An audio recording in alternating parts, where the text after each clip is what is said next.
Welcome to the Tech Blog Writer Podcast, your guide to future tech trends and innovation in a language you understand. Now, over to your host, Neil Hughes. Welcome back to the Tech Blog Writer Podcast. And as a quick catch-up for people that dip in and out of this podcast and just select which episodes they like to listen to, let's answer a few questions from you all. The interview that I recorded with Gary Vaynerchuk in Las Vegas a few weeks ago, the audio corrupted. And I found myself stressing about it, and I'm currently hoping that D-Rock has any footage that I can salvage and use. But after suffering what appeared to be an epileptic-style seizure on the plane ride home, something that I've never had before, which was a little bit scary, if I'm honest with you, because it was 1 hour into a 10-hour flight, I've learned not to stress about trivial things like podcast audio files getting corrupt, even if it was my one and only chance to speak with Gary Vaynerchuk. Maybe it just wasn't meant to be, but I did get to spend half an hour with him and had a fantastic conversation. But my big takeaway from it all, of course, is it appears that I'm not invincible after all, which has put a halt to my plans for world domination. But you did not tune into this podcast to hear about my health. This is a tech podcast, and the show must go on, my friends. So today, I want to talk about a company called Concordium, which delivers a public blockchain that replaces anonymity with perfect privacy. And it also augments trust with a protocol-level ID mechanism, meaning that you cannot transact on the network without a verified and approved ID. Now, combined with the use of zero-knowledge proofs, this feature allows its community and its end users to benefit from the security of ID verification and transaction privacy without having to code for it. But most excitingly of all, in a world where blockchain had a reputation for a long time for building projects on future promises, Concordium has met or surpassed every single one of its milestones in its development plan and are executing at a speed which is incredibly uncommon for other players in this space. And that is something to celebrate on its own and certainly opened up my curiosity. So buckle up and hold on tight so I can beam your ears all the way to Switzerland so we can speak with Lone Fons Schroeder, CEO of Concordium. So a massive warm welcome to the show. Can you tell the listeners a little about who you are and what you do? Yeah, so I'm Lone Fons Schroeder and I'm the CEO of Concordium. Fantastic. Now, before talking about Concordium, I think it's always important to learn a little bit more about the problems and the issues that are out there that you're initially trying to solve. So can you tell me a little about those issues at the moment, especially around privacy? So problem if you really want to have, and which I think the world needs, is industrial scale uptake of the use of blockchain because it's providing so many good things. But the problem today is that you don't know who you're dealing with. The anonymity is a big problem. So I think today it's anonymity on say, the legacy blockchain, but transparency on what you're doing. And you actually need the opposite. Business, they need to be able to identify themselves and know that they're dealing with an identified person, but they need to disclose, say, the business contact and whatever they have. They don't necessarily want to have that in the open. So this is the main problem today of how you are using and the way you can use blockchain. Now, I read a great story on Forbes recently where I think it was yourself that said that you believe that the global blockchain infrastructure is being held back by anonymity. But for anyone that missed that article in Forbes, can you expand on your main points that you made in that article for everybody listening? Yeah, and this is also what we are thinking when we say first sort of designing a new blockchain is very much built out of the need and understanding our founder, Lars Seier, had when he was building Saxo Bank, which is a regulated bank trading platform. And my own background also from banks, like I've been the senior advisor for Credit Suisse for years, and I've been board member in Handelsbanken, which is one of the systemic important banks in Sweden. And I've also been the chairman of Saxo Bank for Lars Seier, but I'm also building fintech, and we're just up running now on Credit Suisse's platform, Nykredit's platform, which is the biggest bank providing property financing in Denmark, and the biggest issuer of covered bonds in the world, actually.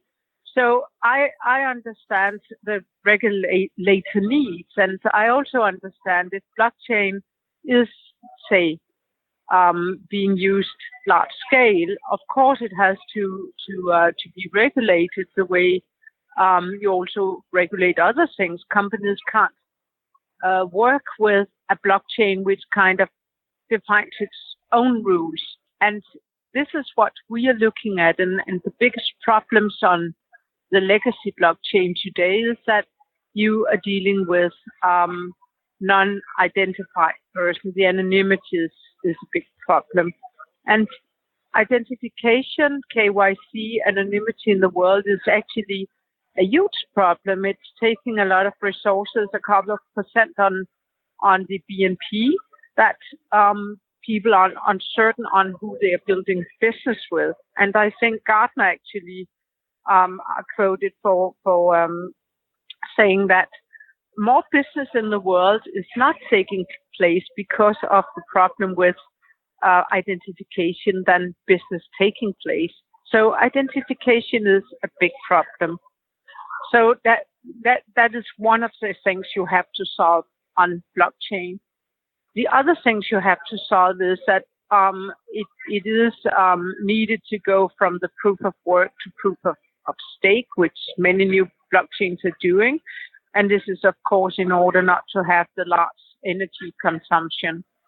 And then there are other things you need to build into to the protocol in order to make the protocol sufficiently, say, safe, the cybersecurity things, but also to build in mechanisms to ensure that what you are doing is actually, say, right in their calculations. So these are the features we are focusing on when building Concordium. So we also build in thermal verification in our protocol, which is, say, a very complex way to test what you are doing. If, just to explain it easily, is amongst others what NASA is doing behind whatever, say, mathematic proofs they build into their software. They verify it by formal verification methods. And this is what we are also doing in cooperation with our own research centers at Aarhus University and at ETH, the Technical University in Switzerland. And Concordium, like you said there, it delivers this blockchain that addresses both the challenges that we've mentioned, but also with perfect privacy that augments trust with a protocol-level ID mechanism, essentially meaning that you cannot transact on the network without a verified and approved ID. So can you tell me more about how, combined with the use of zero-knowledge proofs, this feature allows its community and its end users to benefit from the security of ID verification and transaction privacy, but most importantly, without having to code for it too? Yeah, so we also think, again, to show the regulators what you are able to do, we don't think it's sufficient that you just say, have this built in on a use case or smart contract level or DApp level. We think if you have the identification already at a protocol level, you just say guarantee that the identification issue is solved already when you start building on the blockchain. So that's one thing. And I actually think this will give a very good dialogue with regulators on what the possibilities are. The other thing with perfect privacy, for example, one use case, we make a couple of use cases or a couple of apps on our own blockchain in order to show how you can use it, but also they could function as accessories for our own users. So one thing is the ID app, and I really love this app. I have teenage daughters myself who often have to show their identification cards. It could be if they're buying use tickets for something, getting student rebate or whatever. And I'm not comfortable that my teenage daughters have then to show their ID card, which gives their social security number, maybe even their address, maybe even their telephone numbers, so that you can have an app where you can easily install it with the help of the zero knowledge proof, just to and then show a QR code, which just is verifying that you have a certain age. Something like this is a marvelous thing, I think, really, really lifting security for our teenagers or for anybody in the society. And we will have people listening all over the world, in particular businesses and business leaders. And I believe that Concordium is designed from the ground up to handle real-world business needs. So can you expand on this and what you set out to achieve, but also how any business leaders listening will be able to leverage it and maybe offer a few use cases that will help them understand on how it would work in their world?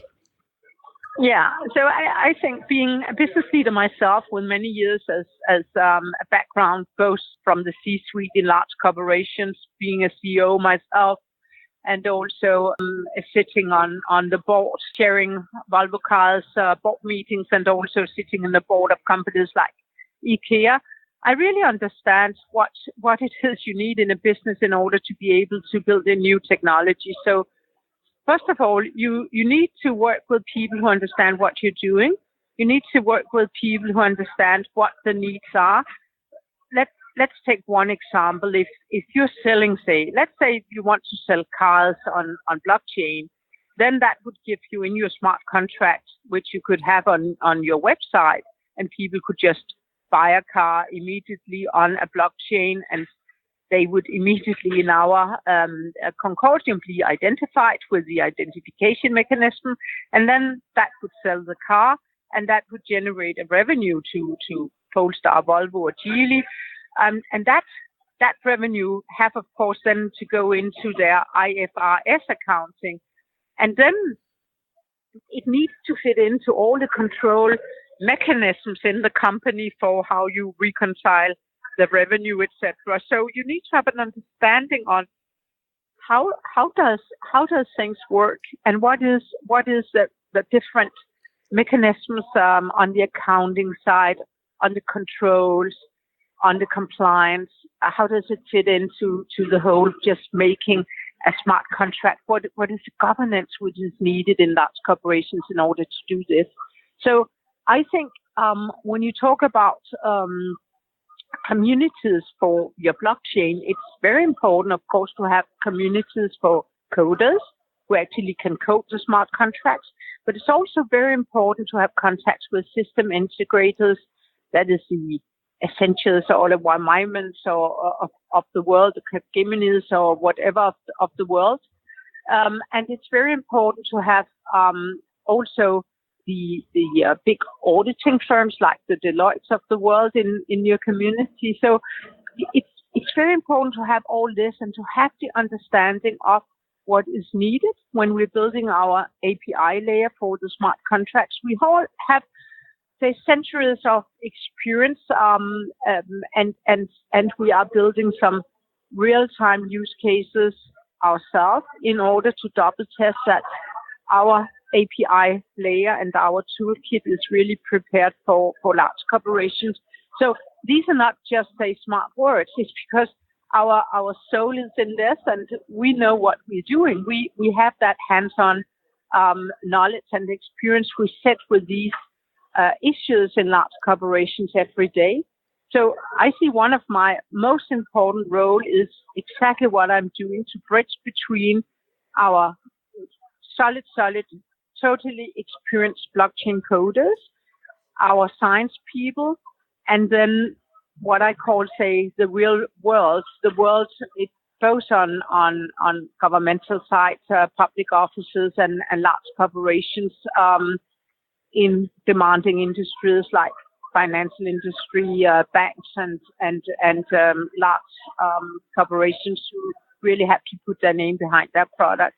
And it really stands out as well. Not only that you know exactly what you're doing and you're experts in this field, but also your incredible passion behind this project. Because especially when we compare it with a few years ago, where blockchain startups developed a reputation for building projects on future promises, whereas you guys at Concordium have actually met or surpassed every single milestone in your development plan, and also are executing at speed, which is incredibly uncommon for other players in this space. So I think we need to shout about that a little bit as well. So can you tell me a little bit about how you're exceeding your own expectations at the moment? Yeah, so I don't think we're exceeding our expectations, but we're fulfilling our expectations. And I think it's because the way we have been putting the group together and the way we understand, say, the holistic understanding of what is needed is, of course, making you, enabling you to structure things and having the right questions up front. So in your planning, you know what you're going to address. Then certain things takes time, like formal verification is a very cumbersome process. It does take time. So it's also important to allow the expert to work. And I think the way we are putting in good solid thoughts on how you are, making science and the way you make governance for science, how you start with defining actually what are the conditions, under which conditions do we want to work. It could be like, what kind of variation factors do we allow? So you start, putting up the good solid scientific discussion on within which parameters are you going to work, because then people know what they're doing. They are more able to define what is needed in terms of, if we stay with the formal verification, the mathematic calculations, the way you have to address this.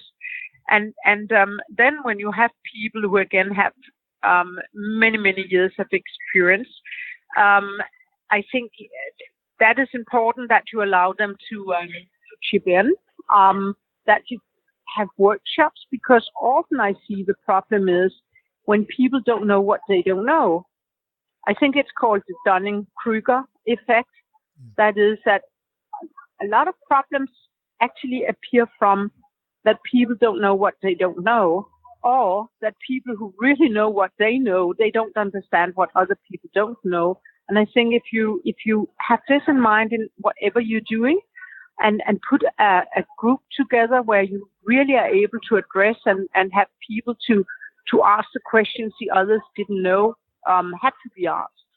But in order to do that, you need people with solid experience. And with all due respect for young coders, which we also need to have in, and we really have to need to have groundbreaking, cutting edge, thinkers. But we also need to have a lot of people who have experience. And I think this is actually, it has in many of the blockchains you see out there today, it's very much, the first group of people, but not the second. And this is probably why you haven't today something, I don't see that in the market. I don't see that you have any blockchain today which are fulfilling these criteria. And this is probably why the uptake hasn't been bigger, because for us, it's not to be anarchist. It's not to make something which could, live under the radar scheme of national states and international bodies, etc. That's not for us. This is not what we're doing. This is not our ambition. Our ambition is to take a part of this, because there's so many good things in the sorts of decentralization. And I also think that the world does need organized alternatives to the very centralization which is going on in particular, on cloud CPU storage and the people you can business interact with, etc. So I think that's very, very good thought. But again, in order to make that ready for the organized world we're living in, and we want to address We need to build it together with other things, like I said, that whole, say, understanding of what you need in a toolbox, but also in dialogue partners for your smart contracts. And that is what we are combining. You have an incredible team in place too. I mean, I recently read that the former 3-time serving Prime Minister of Denmark joined the Concordium Advisory Board, along with an ex-NATO chief as well. I mean, how did that come about, and what are they bringing to Concordium too?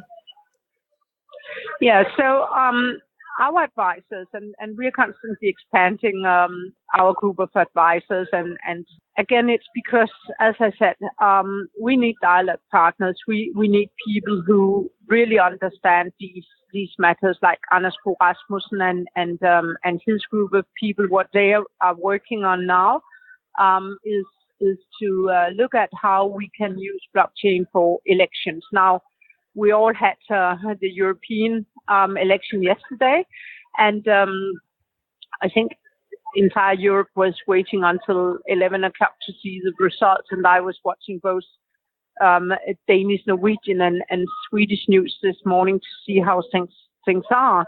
And there, if everything was done, if these elections were done on blockchain, first of all, you would know there were no cheating. There would be no cheating. I'm not saying that there are, but all countries now in Europe are doing things the way they have planned for it to do. And it's very expensive to get a vote.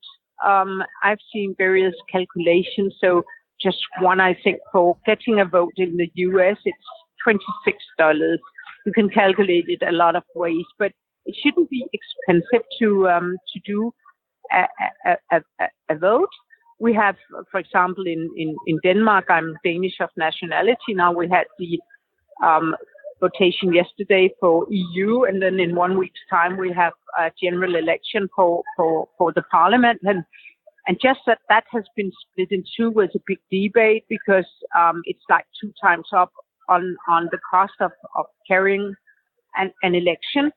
You have in many countries, you have really the problem on delays in some. I think we had that during the last election for president in the US. You had the delay in the calculations or the sending of some votes, which really was a big problem. You often have that suddenly some states or some communities. I think you had in the last Swedish parliamentary election, they were calculating or they were forgetting some votes, and then they had to redo it, and that is then, say, disturbing the whole results, etc., etc.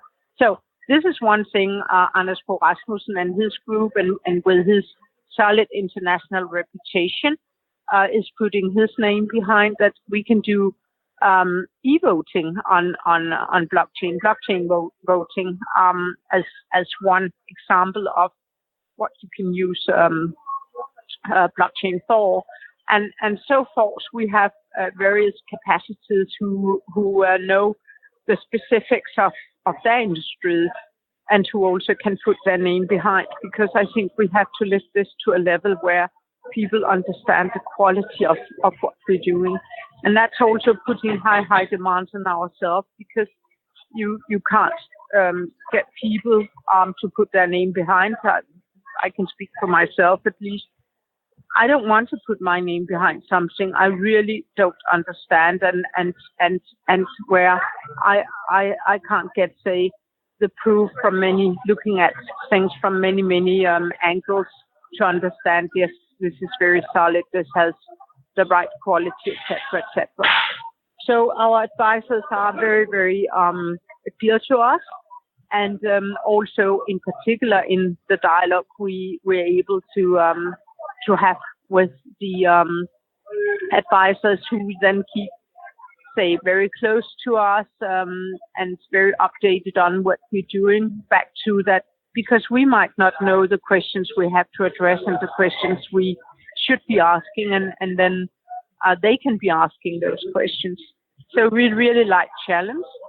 And this is the next phase of Concordium, is that we have the luxury that we are funded as we should be in order to get the product to the market. We have the Concordium Foundation behind us.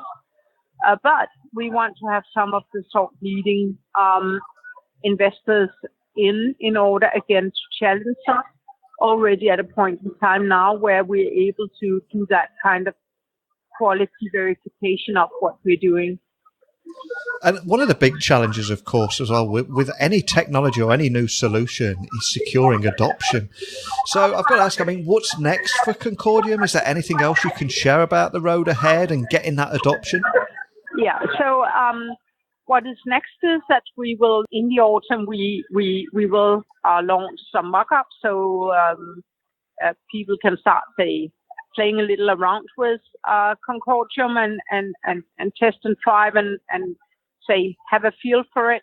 The beta version I'm looking very much forward to, which is coming by the end of the year, because then you can really start, the smart contracts and the apps we're preparing for now can then, tested in real life in beta versions. And then, of course, we're looking forward to listing the GTU, our coin, in the beginning of the next year, and then launching the first version for real users. So what we're doing now is that we are in contact with certain industries. We are building a couple of use cases. So we're not an application provider as such, but I want to have a couple of use cases so we can test and try. This is both in order to show it, and we'll be very, vocal about these use cases once they get going, to show the market what can be done to inspire other people to make use cases on blockchain, on Concordium. And the other thing is we will come with this global identification app, which I'm looking so much forward to, because I think this is exactly a product that everybody in the world needs. And then we will also come with a wallet, so we'll be able to support and transfer of money via our blockchain. So this is what everybody can look forward to. And for anybody else listening that wants to just find out more information and follow your progress, can you just remind everyone listening of where they can find out more information and even contact a member of your team if they've got any additional questions? Yes, so everybody are very welcome to contact us, and you'll find our contact details at www.concordium.com. Reach out. Our CTO, Mateus, is very eager to take any dialogue on the technical side. We have Jesper Buus, who is a professor at our Concordium Blockchain Research Center at Aarhus, who would love any scientific dialogues. We have a lot of good YouTubes where our science professors and PhDs, and they have that on Concordium Institute's website. You can find the address also on our own website, and you can look at YouTube where we have a lot of these uploaded. Fantastic. Well, I'll add all those links to the show notes and the blog post that accompanies this podcast episode. I know you're at a busy airport at the moment. You've still took the time to come and speak with me, so I really appreciate it. So have a fantastic flight, and more than anything, just a big thank you for joining me today. Thank you. Thank you so much. And anybody who wants to discuss and be, a member of Concordium or an investor in Concordium, please contact me, Lone Schröder, LFS@concordium.com. Concordium is designed from the ground up to handle real-world business needs. And it introduces a protocol-level identity mechanism, a regulatory compliant token, and a state-of-the-art decentralized app tool layer. And the idea behind the Concordium Network is to create what will become an automated global forum for transaction logging. Essentially, a resource for any user, any company, business or public sector agency can tap into in order to run smart contracts and other services, leading considerable efficiency gains and cost savings, and ultimately creating network growth by rewarding participants for enabling the network's operation. And it does feel like an incredibly exciting concept and indeed project to me. But I'm sure everybody listening has much deeper insights, expertise and opinions that you could share not only with me, but also with the listeners to this podcast in 165 countries. So please email me, techblogwriter@outlook.com. Visit my website, techblogwriter.co.uk, where you can check out every single interview that we've ever recorded on this podcast as we race up to the 1,000 marker. So I hope you've enjoyed today's podcast as much as I have, but doctor's orders is for me to take it easy. So I'm off to take my dog for a relaxing walk in the great outdoors and listen to other people's podcasts.